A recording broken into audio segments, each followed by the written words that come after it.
सह study centre में आपका स्वागत है। आज मैं इंटर का इंग्लिश का 100 मार्क्स का कुछ question fill in the blanks बताने जा रहा हूं जो सब्जेक्ट वर्ब एंड एग्रीमेंट से है। तो देखते हैं पहला क्वेश्चन क्या है। इसे आप ध्यान से देखिएगा और समझिएगा। बहुत ही अच्छा क्वेश्चन है, ये बहुत ही इम्पोर्टेंट है ये एग्ज़ाम की दृष्टि से। तो पहला क्वेश्चन है आपको, one of the dash pledge cricket. One of the dash pledge cricket. ये जो वन ऑफ द है ये बहुत ही इम्पोर्टेंट रूल है। एक हमेशा याद रखिएगा कि वन ऑफ द के बाद जो नाउन होगा, वन ऑफ द के बाद जो नाउन होगा वो हमेशा प्लुरल होगा। वन ऑफ द के बाद जो नाउन होगा वो हमेशा प्लुरल होगा। और जो भर्ब होगा, भर्ब का मतलब हो गया हेल्पिंग भर्ब, तो वो भर्ब जो होगा वो हमेशा सिंगुलर होगा। ठीक, बात को फिर से समझिएगा कि वन ऑफ द के बाद जो सब्जेक्ट होगा, यानी वन ऑफ द के बाद जो नाउन होगा वो हमेशा सिंगुलर होगा। नाउन या प्रोनाउन यानी सब्जेक्ट, जो भी सब्जेक्ट हो, चाहे वो नाउन हो या प्रोनाउन, वो हमेशा प्लुरल होगा। वो हमेशा क्या होगा? प्लुरल होगा। वन ऑफ द के बाद जो सब्जेक्ट होगा, यानी वन ऑफ द के बाद जो सब्जेक्ट यानी अर्थात नाउन या प्रोनाउन होगा वो हमेशा प्लुरल होगा। और वन ऑफ द के बाद जो भर्ब होगा वो हमेशा सिंगुलर होगा। ठीक है, तो यहाँ पर देखते हैं ऑप्शन क्या है। ऑप्शन बोल रहा है बॉय और दूसरा ऑप्शन है बॉयज़। तो यहाँ पर आपको देखिए कि वन ऑफ द के बाद जो बॉय और बॉयज़ है ये सब्जेक्ट है। बॉय और बॉयज़ तो ये आपको नाउन हो गया। बॉय और बॉयज़ में मैं भी जस्ट बताया था कि वन ऑफ द के बाद जो सब्जेक्ट होगा वो हमेशा प्लुरल होगा। तो यहाँ पर आप देखिए बॉय है और बॉयज़ है, तो इसका अर्थात ये हुआ कि बॉयज़ जो है ये प्लुरल है। तो इसलिए यहाँ पर जो ऑप्शन में एक नंबर का जो ऑप्शन होगा यहाँ पर बॉयज़ होगा। एक नंबर में जो आंसर होगा वो क्या होगा? बॉयज़ होगा। एक नंबर में जो आंसर होगा क्या होगा? वो बॉयज़ होगा। ठीक है, अब हम नेक्स्ट सेकंड नंबर क्वेश्चन पे आते हैं। और एक चीज़ बताना चाहता हूँ कि मैं बताना ये चाहता हूँ कि नाउन में एस या एस लगने से वो प्लुरल होता है, लेकिन भर्ब में एस या एस लगने से वो हमेशा सिंगुलर होता है। नाउन जो अपने आप में वो सिंगुलर होता है, लेकिन भर्ब अपने आप में क्या होता है? प्लुरल होता है। भर्ब जो है अपने आप में क्या होता है? प्लुरल होता है। जैसे हम बोल रहे हैं रन, RUN रन, ये रन जो है, रन मतलब दौड़ना, ये भर्ब है। ये भर्ब जो है अपने आप में क्या है? ये प्लुरल है। भर्ब जो अपने आप में क्या? प्लुरल है। भर्ब अपने आप में क्या? प्लुरल। लेकिन इसी में अगर हम लगा दिए रन्स, RUNS रन्स, तो ये रन्स जो हो गया ये सिंगुलर हो गया। रन्स क्या हो गया? ये सिंगुलर हो गया। तो फिर से मैं एक बात बताना चाहता हूँ कि भर्ब जो है अपने आप में प्लुरल होता है और भर्ब में एस एस लगाने से वो सिंगुलर होता है। लेकिन जस्ट इसका उल्टा नाउन, जैसे नाउन में हम कुछ ले लेते हैं, बॉय ले लेते हैं। जैसे बॉय क्या है? ये नाउन है।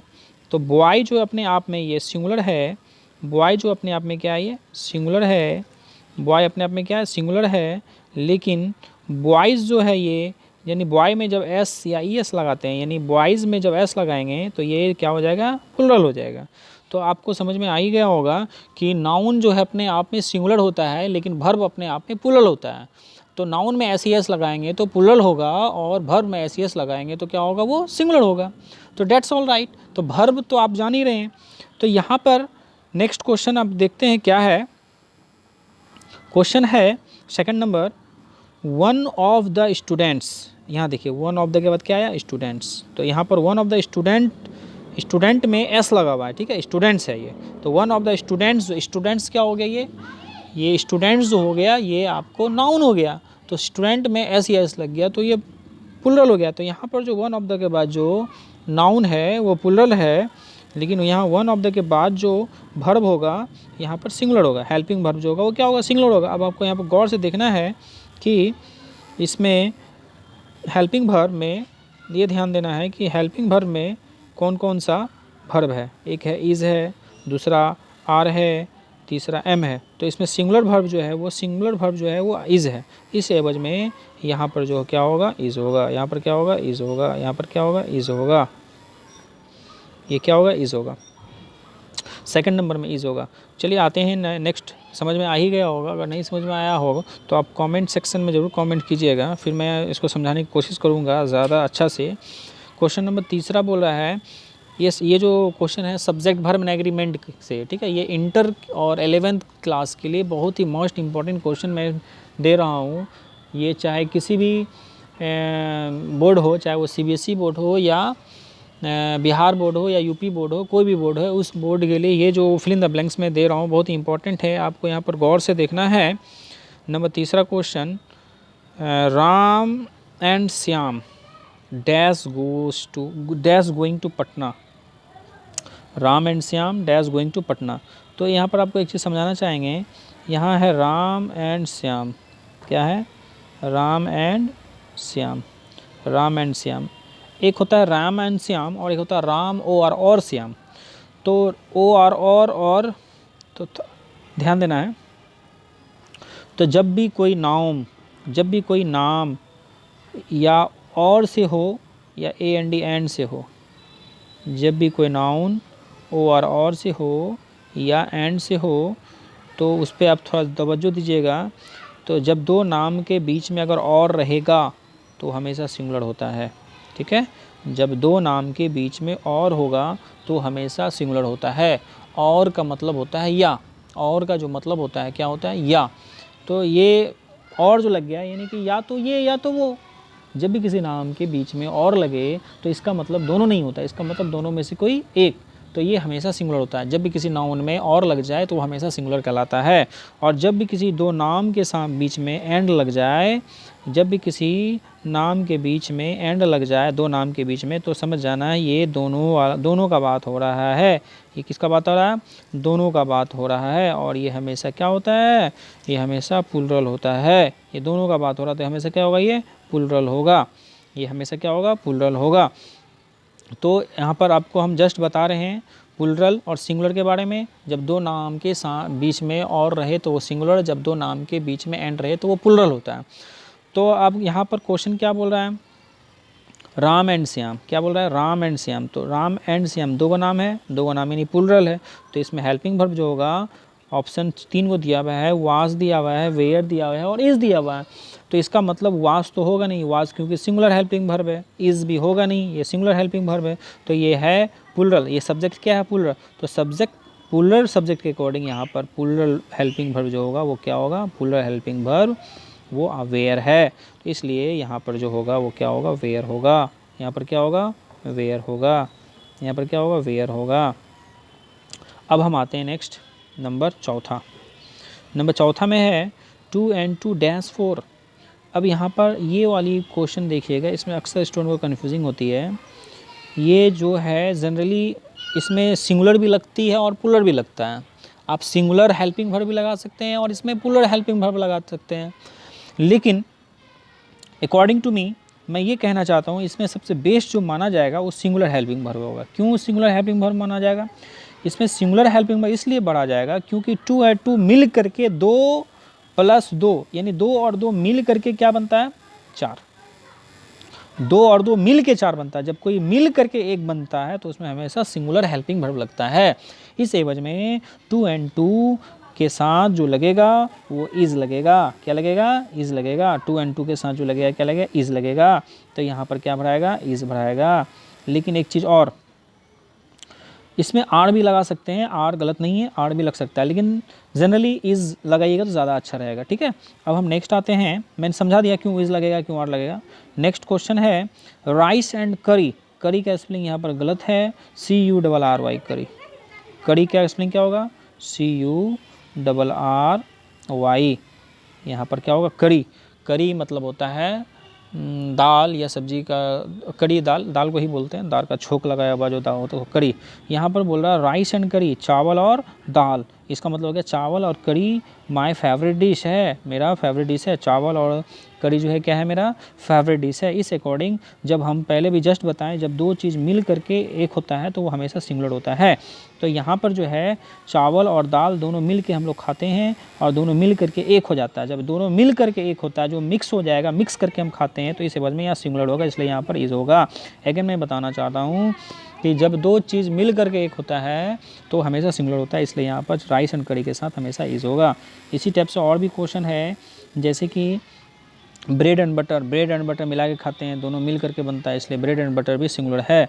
इसी तरीके से और अगर देख लिए बहुत ऐसा सेंटेंस, बहुत ऐसा सब्जेक्ट है जो कि दो मिल करके एक बनता है तो वो हमेशा सिंगुलर होता है। लेकिन कुछ ऐसा वर्ड है जो दो मिल करके एक नहीं बनता है। जैसे हम एग्जाम्पल में लेते हैं oil and water. Oil and water जो होता है, ऑयल अलग है, वाटर अलग है। ऑयल एंड वाटर को जब मिलाएंगे तो मिक्स नहीं होगा। तो ऑयल एंड वाटर जब मिक्स नहीं होगा तो वो हमेशा प्लूरल होगा। ऑयल एंड वाटर क्या होगा? प्लूरल है। लेकिन यहाँ पर ब्रेड एंड बटर और राइस एंड करी ये सब मिल करके खाते हैं, इसलिए यहाँ पर सिंगुलर होगा, इसलिए यहाँ पर इज होगा। नेक्स्ट देखते हैं, नेक्स्ट क्वेश्चन क्या है? Eggs and milk. जस्ट अभी मैं बताया, तुरंत ही बताया और बढ़िया से देखिएगा, बहुत ही इंपॉर्टेंट टॉपिक है ये। एग्स एंड, बहुत ही ट्रिक के साथ बता रहे हैं, इसको दिमाग में एडजस्ट कीजिएगा। Eggs and EGGS, eggs and milk. Eggs and milk जो होता है ना, एग्स एंड मिल्क जो होता है ये मिलता नहीं है। दूध में अंडा कभी भी मिला करके नहीं खाया जाता है, क्योंकि वो अंडा होता है विषैन। अगर वो दूध में अंडा मिला देंगे तो वो ख़राब हो जाएगा, अंडा खाया नहीं जाएगा, उल्टी हो जाएगा। तो एग और मिल्क कभी मिलता नहीं है, इसलिए ये हमेशा प्लूरल होगा। जब कोई मिल्क के नहीं होता है तो वो हमेशा प्लूरल होता है। इस एवज में यहाँ पर प्लूरल हेल्पिंग वर्ब में आर लगेगा, इसलिए यहाँ पर प्लूरल हेल्पिंग वर्ब में क्या लगेगा? आर लगेगा। इसलिए यहाँ पर प्लूरल हेल्पिंग वर्ब में क्या लगेगा? आर लगेगा। इसलिए यहाँ प्लूरल हेल्पिंग वर्ब में क्या लगेगा? एग्स एंड मिल्क के साथ आर लगेगा, बट राइस एंड करी के साथ क्या लगेगा? इज लगेगा। ठीक है, फिर से मैं अगन बताना चाह रहा हूँ कि जब दो चीज़ मिल करके एक होता है तो वो सिंगुलर, जब दो चीज़ मिल करके एक नहीं होता वो अलग अलग हो जाता है, मिलता नहीं है, तो वो हमेशा प्लूरल होता है। नेक्स्ट आते हैं, नेक्स्ट क्वेश्चन है 7 नंबर। 7 नंबर क्वेश्चन में बोल रहा है poet and the philosopher. The poet and the philosopher, ये पोएट एंड द फिलोसफर, यहाँ पर गौर करने वाली बात है, यहाँ पर पोएट के आगे भी दा लगा है और फिलोसफर के आगे भी दा लगा है। पोएट के आगे भी दा लगा है और फिलोसफर के आगे भी दा लगा, और दोनों के बीच में एंड है। तो यहाँ पर मैं बताना चाहता हूँ, बहुत ही इंपॉर्टेंट, ये जो बता रहे हैं ये बड़ा क्वेश्चन है लेकिन इतना इंपॉर्टेंट है ये, अगर आप 2 बार 3 बार वीडियो देख लीजिएगा आपका दिमाग में छप जाएगा। ठीक है, इसका हम तो गारंटी ले सकते हैं।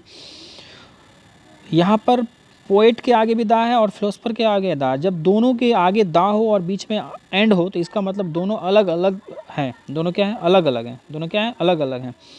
पोएट एक अलग आदमी है, पोएट एक अलग आदमी है और द फिलोसफर एक अलग आदमी है। जब दो अलग अलग का बात आए, क्योंकि दोनों के आगे दा लगा, जब दोनों अलग अलग का बात आए, पोएट यानी द पोएट मतलब पोएट अलग है और द फिलोसफर मतलब फिलोसफर अलग है। पोएट और फिलोसफर जब अलग अलग का बात आए तो हमेशा यहाँ पर हेल्पिंग वर्ब होगा, वो प्लूरल होगा। फिर से अगेन मैं बताना चाह रहा हूँ, the poet and the philosopher, तो यहाँ पोएट के आगे भी दा है, फिलोसफर के आगे है दा है। इसका मतलब ये 2 अलग अलग पर्सन का बात हो रहा है। जब 2 अलग अलग पर्सन का बात होता है वो एंड लगता तो हमेशा प्लूरल होता है। जस्ट मैं बताया, तो इसलिए इस जगह पर जो होगा हेल्पिंग वर्ब, तो हेल्पिंग वर्ब देखा जाए क्या है, इसमें हेल्पिंग वर्ब हैज़ है, हेल्पिंग वर्ब हैव है। तो यहाँ पर प्लूरल हेल्पिंग वर्ब जो है वो क्या होगा? हैव होगा। यहाँ पर प्लूरल हेल्पिंग वर्ब क्या होगा? हैव होगा। यहाँ पर प्लूरल हेल्पिंग वर्ब क्या होगा? हैव होगा। HAVE क्या होगा? हैव होगा। ठीक है, नोट कर लेगा। आगे मैं नेक्स्ट बताना चाह रहा हूँ। नेक्स्ट क्वेश्चन ये इसी का जस्ट 2 कॉपी क्वेश्चन है लेकिन थोड़ा सा डिफरेंट है, समझिएगा बढ़िया से। यहाँ पर क्वेश्चन नंबर कितना है? 8 नंबर। 8 नंबर क्वेश्चन में बोल रहा है द पोएट एंड फिलोसफर। यहाँ पर दा सिर्फ पोएट के आगे, फिलोसफर के आगे दा नहीं है। यहाँ पर पोएट के आगे दा है, फिलोसफर के आगे दा नहीं है और बीच में एंड है। इसका मतलब ये एक ही आदमी दोनों है, यानी एक ही आदमी पोएट भी है, एक ही आदमी पोएट भी है और एक ही आदमी फिलोसफर भी है। एक ही आदमी पोएट भी है और एक ही आदमी फिलोसफर भी है थोड़ा, इसलिए यहाँ पर क्या होगा? हैज़ होगा। क्या होगा? यहाँ पर HAS हैज़ होगा। अगेन मैं रिपीट करना चाहता हूँ, the poet and the philosopher, ये एक ही पर्सन का बात हो रहा है क्योंकि दोनों के आगे दा नहीं है। एक ही आदमी, जैसे मैं पोएट भी हूँ, मैं फिलोसफर भी हूँ, मैं दोनों चीज़ मैं ही हूँ, एक ही आदमी हूँ मैं। जब एक ही आदमी का बात हो वो सिंगुलर होगा, इसलिए यहाँ पर सिंगुलर हेल्पिंग वर्ब यानी हैज़ लगेगा। लेकिन इससे पहले में क्या है? पोएट के आगे भी दा है और फिलोसफर के भी आगे दा, बीच में एंड, यानी पोएट अलग है और फिलोसफर अलग है। यहाँ अलग अलग पर्सन का जब बात हो तो प्लूरल होगा। नेक्स्ट क्वेश्चन नंबर 9 देखते हैं क्या है। क्वेश्चन नंबर 9 में है some dash been arrested. Some dash been arrested, इसका मतलब यहाँ पर सम का मतलब हो गया कुछ का मतलब 2 या 2 से ज़्यादा पर्सन है। सम हमेशा प्लूरल होता है, सम जो होता है ना वो हमेशा प्लूरल होता है। सम का मतलब कुछ का मतलब 2 या 2 से ज़्यादा लोग।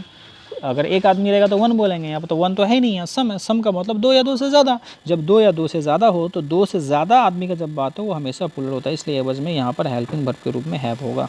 क्या होगा? हैव होगा। तो अब हम आते हैं यहाँ पर हेल्पिंग वर्ब में क्या होगा? हैव होगा। सम हैव बीन अरेस्टेड, यहाँ पर क्या होगा? हैव होगा। क्या होगा? यहाँ पर हैव होगा। अब हम नेक्स्ट आते हैं बोथ, यानी बोथ ऑफ देम, यानी दोनों, both of them dash ready to go, both of them dash ready to go. दो लोग का बात आ रहा है। जस्ट मैं बताया जब 2 या 2 से ज़्यादा का बात आए, 2 या 2 से ज़्यादा का बात आए तो हमेशा प्लूरल होता है, इसलिए यहाँ पर जो होगा हेल्पिंग वर्ब आर होगा। क्या होगा? हेल्पिंग वर्ब क्या होगा? आर होगा। यहाँ पर हेल्पिंग वर्ब क्या होगा? आर होगा। ठीक है, नेक्स्ट क्वेश्चन सेकंड लास्ट पे आते हैं यहाँ पर ऑप्शन। ठीक है, अब यहाँ पर आइदर और नाइदर वाला बात आया, तो आइदर और नाइदर, आइदर का मतलब समझ लीजिए क्या होता है, ठीक, और नाइदर का मतलब समझ लीजिए क्या होता है। आइदर और नाइदर का मतलब समझ लीजिए क्या होता है, NEITHER, समझ आना। ठीक, तो आइदर का मतलब होता है दोनों, या तो वो या तो ये, दोनों में से कोई एक, मतलब ना तो ये ना तो वो।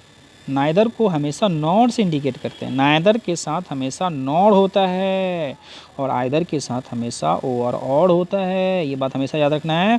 आइदर के साथ हमेशा और होता है और नाइदर के साथ हमेशा नॉट होता है। तो नाइदर हमेशा निगेटिव को फॉलो करता है और आइदर हमेशा पॉजिटिव को फॉलो करता है। आइदर हमेशा पॉजिटिव को फॉलो करता है और नाइदर हमेशा निगेटिव को फॉलो करता है। तो आइदर में या तो वो या तो वो, नाइदर मतलब ना तो वो ना तो वो। तो यहाँ पर अब यहाँ पर पॉइंट वाली बात है, यहाँ पर क्वेश्चन है either of them, either of them. तो यहाँ पर आइदर ऑफ के बाद और नॉट तो है ही नहीं यहाँ पर, तो ऑफ के जस्ट पहले आइदर, आइदर जो होता है हमेशा सिंगुलर होता है, तो इसलिए यहाँ पर आइदर ऑफ देम के साथ हैज़ होगा। तो आइदर के साथ हमेशा क्या होगा? हैज़ होगा। आइदर और नाइदर वर्ड जो है ये हमेशा सिंगुलर होता है, तो दोनों के साथ सिंगुलर ही हेल्पिंग वर्ब लगेगा। इसका कुछ और भी है, आइदर और नाइदर नॉट वाला टॉपिक जो है मैं नेक्स्ट वीडियो में डालूंगा। ठीक है, ये देख लीजिए। नाइदर में neither of these two boy, यहाँ पर टू बॉय है यानी two boy, neither of these two boy.